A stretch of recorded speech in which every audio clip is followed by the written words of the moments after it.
Malakand division اور اس کے ساتھ ساتھ جو ایکس فاٹا جو ضم اضلاع جنہیں ہم کہتے ہیں، ان کے جو ٹیکس استثناء کا جو ایک ایشو ہے، آج کل یہ موضوع بحث ہے، موضوع گفتگو بنی ہوئی ہے۔ یہ سب کیا ہے؟ اور بالخصوص جب ہم جو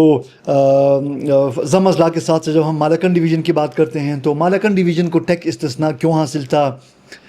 مالاکنڈ ڈویژن میں کون کون سے اضلاع ہیں جو کہ ٹیکس نہیں دے رہے تھے؟ اچھا، یوں تو عمومی طور پر جو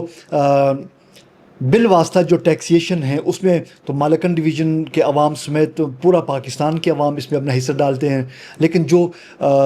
براہ راست جو ٹیکسیشن کا جو ایک سسٹم ہے پاکستان کا، جو ایف بی آر کے جو دائرۂ کار میں جو آتا ہے،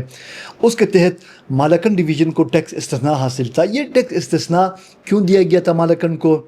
یہ جاننے کی یہ بات جو سمجھ لینے کے لیے بہت ضروری ہے کہ ٹیکس استثناء کب ملا تھا مالاکنڈ ڈویژن کو۔ جب ہم تاریخی طور پر ہم اس صورتحال کا ہم جائزہ لیتے ہیں تو مالاکنڈ ڈویژن میں شامل جو 3 اضلاع، آج کل تو ویسے مالاکنڈ ڈویژن کے اضلاع تقریباً 8-10 تک ہو گئے ہیں، لیکن اس وقت جب ہم پارٹیشن کے بعد کی ہم بات کریں پھر یا پھر 60s کے دہائی اور 60s اور 70s کے درمیان کا جو درمیانی جو اشرہ ہے، ہم اس کی بات کریں تو مالاکنڈ ڈویژن بنیادی طور پر 3 پرنسلی اسٹیٹس پر مشتمل تھا: سوات کی ریاست، دیر کی ریاست اور چترال کی ریاست۔ یہ ریاستیں برٹش راج کے دوران یہ اپنے معاملات میں بالکل خود مختار تھے، اگرچہ یہ چند معاملات پر یہ برطانوی ہند کے جو نظام حکومت تھا یہ اس کو جواب دیتے ہیں، لیکن عمومی طور پر اندرونی معاملات میں یہ ریاستیں بالکل خود مختار تھیں۔ یہ صورتحال پھر قیام پاکستان کے بعد بھی جاری رہا۔ 1947 میں جب پاکستان معارض وجود میں آتا ہے تو یہ ان ریاستوں کا ایک حکومت پاکستان کے ساتھ ایک معاہدہ ہوتا ہے، جس کے تحت چترال، سوات اور دیر کی ریاستیں، ان کے چند جو معاملات ہیں، جو خارجی معاملات ہیں، دفاع ہیں یا اس طرح کے اور ایک اور سبجیکٹ ہیں، وہ ریاست پاکستان کے پاس ہوتے ہیں۔ باقی یہ تینوں ریاستیں اپنے اندرونی معاملات میں مکمل خود مختار ہوتی ہیں۔ یہ سلسلہ پھر آگے چلتا رہا ہے۔ ہاں، اس دوران پھر حکومت پاکستان اور ان ریاستوں کے درمیان جو ایک انڈرسٹینڈنگ تھی جس کے تحت یہ سلسلہ چل رہا تھا، اس انڈرسٹینڈنگ میں پھر بقول جو مالاکنڈ ڈویژن کے معاملات پر نظر رکھنے والے جو دانشور ہیں، جو صاحب الرائے حضرات ہیں، ان کے مطابق یہ ریاست کی طرف سے جو وعدے وعید ہوئے تھے ان ریاستوں کے ساتھ، وہ ریاستیں پھر ریاست پاکستان ان وعدوں کو عملی جامہ پہنانے میں یا تو لیت و لال سے کام لی ہے یا پھر کوئی تاخیری حربے استعمال ہوئے ہیں، جس کے بعد دیر کی جو ریاست ہیں اس کے کچھ معاملات اس حد تک خراب ہو گئے ہیں کہ دیر کے اس وقت کے جو نواب تھے اس نے افغانستان کے حکمران کے پاس اپنا ایک ایلچی بھی بھیجا تھا، جس کے بعد جب یہ اطلاعات حکومت پاکستان کے علم میں آئی ہیں، حکومت پاکستان تک پہنچتی ہیں، پھر وہاں پہ ایک فوج کشی ہوئی ہے، پاکستان کے جو ٹروپس ہیں وہ دیر میں ریاست میں داخل ہوئی ہیں، دیر کے جو نواب ہیں اور ان کے بیٹے کو اپنی تحویل میں لے کر ان کو لاہور منتقل کیا جاتا ہے، اور اس کے بعد پھر یہ سلسلہ چلتا رہتا ہے۔ پھر یہ 1969 میں پھر یہ جو تینوں جو ریاستیں ہیں ان کی جو آزادانہ جو ایک حیثیت تھی وہ ختم کر کے یہ ریاستیں میں ریاست پاکستان کے ساتھ یہ ضم ہوتی ہیں، اور اس وقت جو حکومت پاکستان اور ان ریاستوں کے درمیان جو ایک معاہدہ ہوا ہے اس کے تحت ان ریاستوں کے جو عوام تھے جو اب ڈسٹرکٹ میں تبدیل ہو گئے تھے، ان کو ٹیکسیشن میں بہت ساری رعایتیں دی گئی تھیں۔ یہ رعایتیں 1969 سے لے کر ایک لمبے عرصے تک یہ جاری رہیں، جس کے دوران مالاکنڈ میں جو چونکہ وہ ٹیکس فری زون تھا، مالاکنڈ میں جو یہ درگے کے قریب جو انڈسٹریل اسٹیٹ تھا، سوات میں انڈسٹریز لگیں، اور پاکستان کے دیگر شہروں سے جو بڑے بڑے سرمایہ کار ہیں ان لوگوں نے، چونکہ یہاں پہ ٹیکس چھوٹ تھا مالاکنڈ ڈویژن میں، تو ان لوگوں نے سوات اور مالاکنڈ کے دیگر جو علاقے ہیں جیسے بالخصوص درگئی اور اس کے آس پاس کے علاقے ہیں، یہاں پہ اپنی انڈسٹریز لگائیں۔ یہ سلسلہ چلتا رہا۔ پھر جب 2018 میں جب جو فاٹا انضمام کا جب مرحلہ آتا ہے، اس کے بعد حکومت پاکستان نے ایک فیصلہ کیا کہ جو ٹیکسیشن کا نظام ہے اب اس کو یکساں طور پر پورے ملک میں نافذ ہونا چاہیے. لیکن چونکہ میں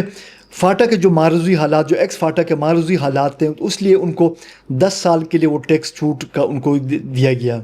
لیکن اس کے بعد پھر جو ساتھ میں ایک رائے قائم ہوئی تھی جو حکومت پاکستان میں اور جو اعلیٰ سطح پر جو فیصلہ سازی ہو رہی ہے کہ جو مالکان ڈویژن کا جو ٹیکس استثناء ہے اس کو بھی اب ختم ہونا چاہیے. یہ ابھی حتمی اس پر کوئی فیصلہ نہیں ہوا تھا یہاں تک کہ 2018 سے 2023 کا سال آتا ہے. 2023 میں حکومت پاکستان نے فیصلہ کیا کہ اس کے بعد 2023 کے بعد جو کہ ٹیکس استثناء ہے مالکان ڈویژن کا، یہ بالکل ہم واپس لیں گے. اور مالکان ڈویژن کے جو عوام ہیں، جو سرمایہ دار ہیں یا جو انڈسٹریلسٹ ہیں یا کاروباری طبقہ جو بھی ہیں، وہ باقاعدہ FBR کے ٹیکسیشن نظام کے دائرے میں وہ آئیں گے، وہ اپنا ٹیکس ادا کریں گے. لیکن چونکہ مالکان ڈویژن کے اندر سے اس فیصلے کے خلاف مزاحمت سامنے آئی، مخالفت سامنے آئی، وہاں کی جو سیاسی جماعتیں، کاروباری طبقہ، سول سوسائٹی، ان کا موقف تھا کہ چونکہ مالکان ڈویژن کے جو معروضی حالات اس بات کی اجازت نہیں دیتے کہ یہ علاقے جو ہیں یہاں کے عوام ٹیکس دیں، ان کے جو معاشی مسائل ہیں یہاں پہ امن و امان کے مسائل ہیں، کاروباری مواقع کا نہ ہونا اور بہت سارے غربت سب سے زیادہ ایک ایلیمنٹ ہے، تو یہ لوگ ٹیکسیشن نظام کے متحمل نہیں ہو سکتے ہیں. جس کے بعد حکومت پاکستان نے 2023 کے بعد اس کو سالانہ بنیادوں پر جو ٹیکس استثناء ہے یہ 1 سال کے لیے بڑھایا، پھر دوسرے سال، پھر تیسرے سال، یہاں تک کہ اب 2026 میں وفاقی بجٹ سے پہلے حکومت پاکستان نے اپنا ایک حتمی فیصلہ کیا تھا کہ یہ جو ٹیکس استثناء ہے اس کو اب ختم ہونا چاہیے. اور مالکان ڈویژن کے عوام کو جو جن کو انکم ٹیکس سے استثناء حاصل تھا، جن کے لیے جو سیلز ٹیکس میں ایک رعایتی وہ تھا ان کے لیے، اور اس کے بعد جو ود ہولڈنگ ٹیکس ہوتا ہے جو کہ بینکنگ لین دین میں یا اس طرح کے دیگر معاملات میں جو ایک ود ہولڈنگ ٹیکس کا نفاذ ہوتا ہے، اب یہ سارے چھوٹ ختم ہوں گے. اور مالکان ڈویژن کے عوام ہیں یا کاروباری طبقہ ہیں، ان سب کو اب اسی ٹیکسیشن نظام میں اپنا حصہ ڈالنا چاہیے. اب اس کے بعد تو چونکہ مالکان ڈویژن کے عوام اور سیاسی جماعتیں اس کے حوالے سے پچھلے سال سے، بلکہ اس سے پچھلے سال سے بھی مسلسل اس پہ وہ احتجاج، دھرنے، چک درے کے مقام پہ ان کے کئی وہ ہوئے، مظاہرے ہوئے. تیمری گرہ میں ڈویژن کی سطح پر وہاں پہ باقاعدہ جرگہ ہوا. اب مالکان ڈویژن کے جو عوام ہیں، سیاسی جماعتیں ہیں، کاروباری جو تنظیمیں ہیں، ان کا ابھی تک یہ مطالبہ ہے کہ یہ جو ٹیکس استثناء واپس لینے کا فیصلہ ہے یہ نامناسب ہے، یہ ظالمانہ ہے. اور مالکان ڈویژن کے عوام کہ چونکہ ابھی بنیادی مسائل ہی حل نہیں ہوئے ہیں، ان کے جو امن و امان کے مسائل ہیں، ان کے کاروباری مسائل ہیں، لہٰذا ان حالات میں مالکان ڈویژن کے عوام ٹیکسیشن کا بوجھ نہیں اٹھا سکتے. لیکن بہرحال حکومت پاکستان نے جو فائنانس سیکٹر 2026-27 ہے اس میں باقاعدہ اپنا جو فیصلہ تھا وہ اس کا نفاذ کر دیا ہے. 1 جولائی سے جو ٹیکسیشن کا جو نظام ہے وہ مالکان ڈویژن پہ اب لاگو ہو چکا ہے. لیکن چونکہ مالکان ڈویژن کے عوام بالخصوص اور پھر صوبے کے دیگر علاقوں سے جو سیاسی جماعتیں ہیں، مثلاً جو خیبر پختونخوا اسمبلی کے ایوان میں کل جو اجلاس کے دوران جو صورتحال ہم نے دیکھا، حکومتی اور اپوزیشن کے جو MPAs تھے، چاہے وہ مالکان ڈویژن سے تعلق رکھتے تھے یا صوبے کے دیگر علاقوں سے، وہ سب متفق تھے، متحد تھے، اور وہ سب اسپیکر ڈائز کے سامنے اکٹھے ہو گئے اور انہوں نے نعرے بازی کی اور وفاق سے جو ٹیکس استثناء کا جو فیصلہ ہے وہ واپس لینے کا انہوں نے بھرپور مطالبہ کیا. مالکان ڈویژن کے اندر بھی ایک سوچ ہے، ایک اس کے اندر بھی اس حوالے سے ایک مزاحمت ہے، ایک وہاں پہ اختلاف رائے ہے. وہ لوگ یہی سمجھ رہے ہیں کہ یہ جو فیصلہ ہے یہ بالکل انصاف کے تقاضوں کے بالکل برعکس ہیں. ان کا کہنا ہے کہ جو وعدے وعید ریاست پاکستان نے 1969 کے معاہدے کے تحت دیر، سوات اور چترال کے ریاستوں کے عوام کے ساتھ کیا تھا، وہ فیصلے ابھی تک ان پر پوری طرح عمل درآمد نہیں ہوا ہے. ریاست اپنے جو وعدے وعید ہیں وہ پوری کرنے میں ناکام ہے ابھی تک. مسائل ابھی تک اپنی جگہ ہیں. عوام کی جو ایک قوت ہے ٹیکس ادا کرنے کی وہ نہیں ہے، کاروبار نہیں ہے، لا اینڈ آرڈر کے ایشوز ہیں، دہشت گردی ہے. تو ان حالات میں جو صورتحال ہے یہ کسی صورت مالکان کے عوام کے لیے یہ فیصلہ قابل قبول نہیں ہے. اب چونکہ کل صوبائی اسمبلی کے ایوان میں بھی اس پر بڑی بحث ہوئی، اراکین اسمبلی نے اپنی تقاریر میں بھی اس فیصلے کے خلاف اپنے جذبات کا اظہار کیا، علامتی احتجاج کیا۔ اب دیکھنا یہ ہے کہ جو حکومت پاکستان ہے، خیبر پختونخوا اسمبلی کے ایوان سے جو آوازیں اٹھی ہیں، یا جو مالاکنڈ ڈویژن سے، یا پھر جو ایکس فاٹا کے اضلاع سے جو ٹیکسیشن نظام کے خلاف جو آوازیں ہیں، ان پہ کیا فیصلہ کرتی ہے، اس احتجاج کا حکومت پاکستان کتنا اثر لیتی ہے، یہ تو آنے والے دنوں میں ہم اس کا اندازہ لگا سکیں گے۔ لیکن صورتحال یہ ہے کہ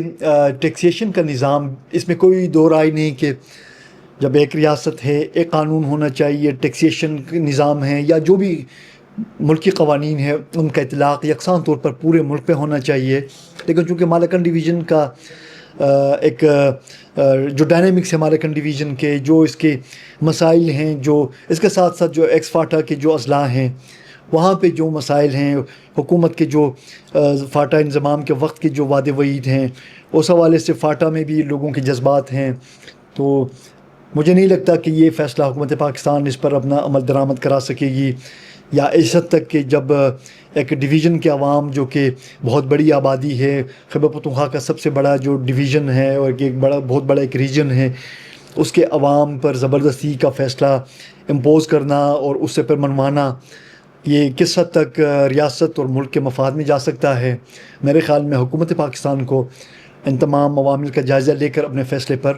نظر ثانی کرنا چاہیے۔